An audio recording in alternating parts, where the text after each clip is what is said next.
मित्रों, जो औरतें हर रोज नहाते हैं तथा जो गंगा माता में स्नान करने के लिए जाते हैं, उन्हें यह कथा जरूर सुननी चाहिए। तथा जो स्त्री पुरुष निर्वस्त्र स्नान, भोजन तथा शयन करते हैं, उन्हें कौन सा पाप लगता है, उनके जीवन में इसका क्या असर पड़ता है, इस एक कहानी के जरिए आपको बताया जाएगा। साथ ही यह वीडियो आपको बहुत अच्छी जानकारी और सीख देकर जाएगी, इसलिए मित्रों हमारे साथ अंत तक जरूर बने रहिएगा। यह वीडियो पूरा सुने, क्योंकि आधा अधूरा ज्ञान किसी विष के समान होता है। मित्रों, एक समय की बात है जब भगवान श्री विष्णु लक्ष्मी माता के साथ हरिद्वार में घूम रहे थे। तब लक्ष्मी माता ने देखा कि समस्त मनुष्य गंगा में नहा नहाकर गोते लगा कर हर हर गंगे कहते चले जा रहे हैं। मित्रों, जब माता लक्ष्मी ने देखा कि समस्त मनुष्य गंगा में नहाना आकर हर हर गंगे कहते चले जा रहे हैं, परंतु अंदर से सभी दुखी और परेशान है, हर किसी को कोई चिंता या फिर बीमारी लगी हुई है, तब लक्ष्मी माता ने बहुत आश्चर्य से भगवान विष्णु से पूछा और कहा, हे प्रभु, गंगा में इतनी बार स्नान करने पर भी इनके पाप और दुखों का नाश क्यों नहीं हुआ? इनके रोगों का गंगा में नहाकर भी निवारण नहीं हुआ? क्या गंगा में अब कलयुग के कारण सत्यता नहीं रही? मित्रों, भगवान विष्णु ने मुस्कुराते हुए कहा, हे देवी लक्ष्मी, गंगा में तो वही सामर्थ्य है। आज भी गंगा पवित्र और पापनाशिनी है, परंतु इन लोगों ने पापनाशिनी गंगा में स्नान ही नहीं किया, तो फिर इन्हें लाभ कैसे हो? इन्हें कैसे इनके दुख दर्द से राहत मिल सकती है?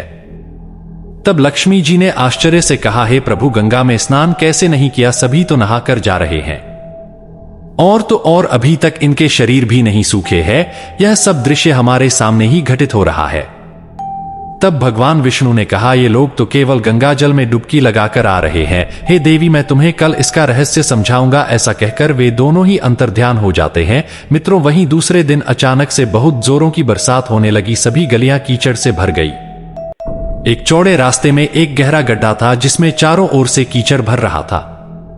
तभी भगवान विष्णु ने लीला से एक ब्राह्मण का वृद्ध रूप धारण कर लिया और किसी विवश की तरह गड्ढे में जाकर ऐसे पड़ गए मानो कि जैसे कोई मनुष्य चलते चलते गड्ढे में गिर पड़ा हो और निकलने की चेष्टा करने पर भी न निकल पा रहा हो। साथ ही लक्ष्मी जी को उन्होंने यह समझाकर गड्ढे के पास बैठा दिया कि देखो, तुम लोगों को सुना सुनाकर यूं पुकारती रहो कि मेरे वृद्ध पति अकस्मात गड्ढे में गिर पड़े हैं, कोई पुण्य आत्मा ही इन्हें निकालकर इनके प्राण बचाए और हम असहायों की सहायता करें। मित्रों, भगवान विष्णु ने लक्ष्मी जी को यह भी समझा दिया कि जब कोई गड्ढे में से मुझे निकालने को तैयार हो, तब इतना और कह देना कि मेरे पति सर्वथा निष्पाप पुण्यवान ब्राह्मण हैं। इन्हें वही व्यक्ति छुए जो खुद भी निष्पाप हो। यदि आप निष्पाप है तो ही ने हाथ लगाइए, नहीं तो हाथ लगाते ही इनके तेज के कारण आप भस्म हो जाएंगे।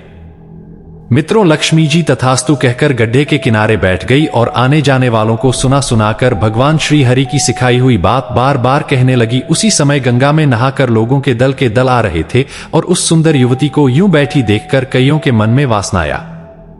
आप और कईयों को कुछ धर्म का भय हुआ तो कई कानून से डर गए, तो कुछ लोगों ने तो लक्ष्मी जी को यह भी सुना दिया कि मये बुड्ढे को क्यों, उसके लिए रोटी है। तुम अभी तो सुंदर और बहुत जवान हो। वहीं कुछ दयालु चरित्रवान पुरुष थे, उन्होंने उस युवती के पति को निकालना चाहा, परंतु लक्ष्मी जी के विचित्र वचन सुनकर वे भी रुक गए, क्योंकि उन्होंने यह सोचा कि हम गंगा में नहाकर आए हैं तो क्या हुआ, हम पापी तो है ही, न जाने हमने जन्म से लेकर अब तक कितने पाप किए हैं। क्या पता गंगा मैया ने इतने सारे पाप धो डाले होंगे या नहीं, कहीं सहायता करते समय हम खुद ही भस्म ना हो जाए। इस स्त्री के कथन के अनुसार पापी लोग खुद से भस्म हो जाएंगे। दिखने में ये दोनों कोई पुण्यात्मा लग रहे हैं। मित्रों, किसी का भी साहस नहीं हुआ। सैकड़ों आए, सैकड़ों ने पूछा और बस चले गए।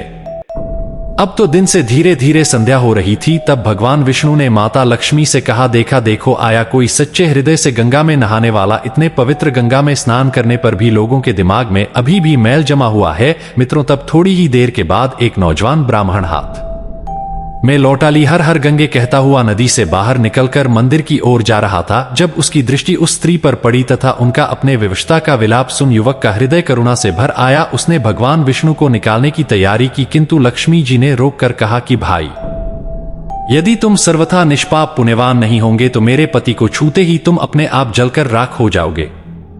मित्रों, उस युवक ने उसी समय बिना किसी संकोच के दृढ़ निश्चय के साथ लक्ष्मी जी से कहा, माता, मेरे निष्पाप तथा पुण्यवान होने में तुझे संदेह क्यों होता है?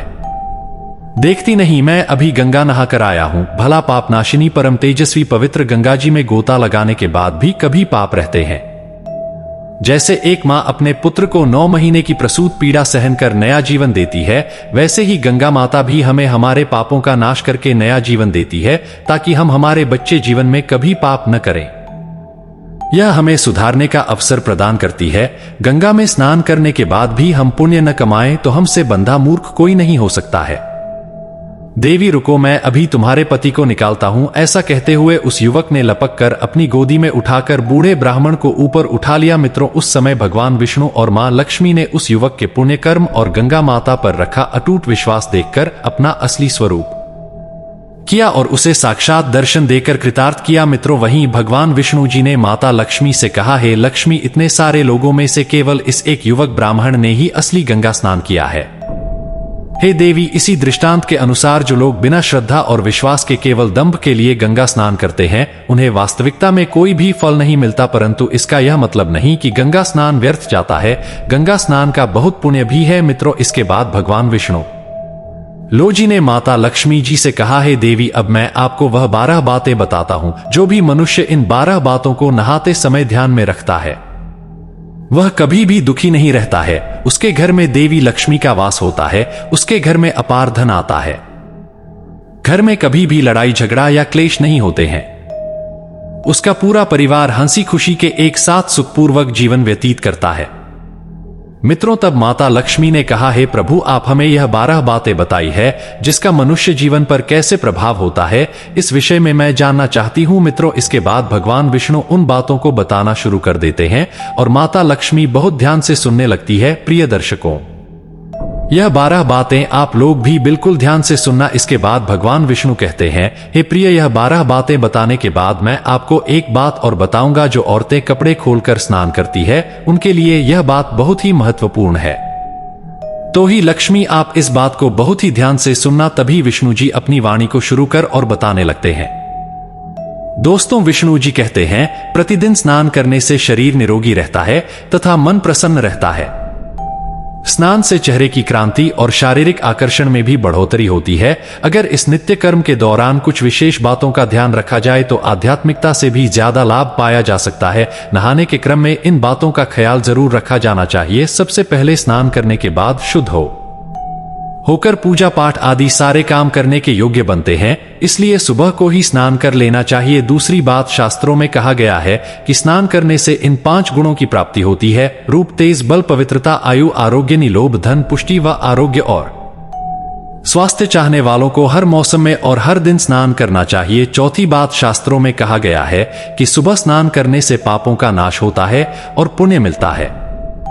ऐसा भी कहा गया है कि सुबह नहाने वालों के पास नकारात्मक शक्तियां नहीं भटकती, इसीलिए सुबह के समय स्नान करना ही उचित है। 5वीं बात, बीमारी की हालत में सिर के नीचे से ही स्नान करना चाहिए या गीले वस्त्रों से शरीर को पहुंच लेना एक तरह का स्नान ही कहा गया है।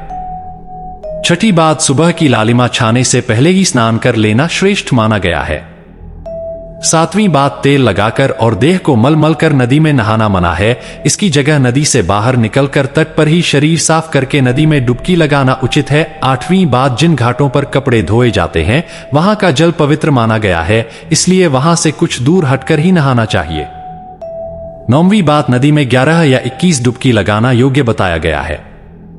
भी बात, पवित्र नदियों में कपड़े निचोड़ने की मनाही है। ध्यान रहे, नदी में किसी तरह की गंदगी नहीं बढ़ानी चाहिए। 11वीं बात, नल की तुलना में झरने का पानी झरने से ज्यादा नदी का पानी, नदी के पानी से किसी तीर्थ का जल, पीठ के जल से गंगाजल अधिक श्रेष्ठ माना गया है। अंतिम 12वीं बात, गंगा माता का कथन है कि स्नान करते वक्त कोई चाहे जहां भी मेरा स्मरण करेगा, मैं वहां के जल में आ जाऊंगी। मित्रों, इसके बाद भगवान श्री हरि ने कहा, हे लक्ष्मी, अब मैं आपको औरतों के बारे में बताता हूं जो औरतें कपड़े खोलकर स्नान करती है। आपने अक्सर घर के बड़े बुजुर्गों को ऐसा कहते सुना होगा कि कभी भी स्नान बिना कपड़ों के यानी निर्वस्त्र नहीं करना चाहिए। अगर हम पौराणिक कथाओं की बात करें तो निर्वस्त्र स्नान की मनाही का एक सबसे बड़ा कारण भगवान श्री कृष्ण जी के समय से जुड़ा है।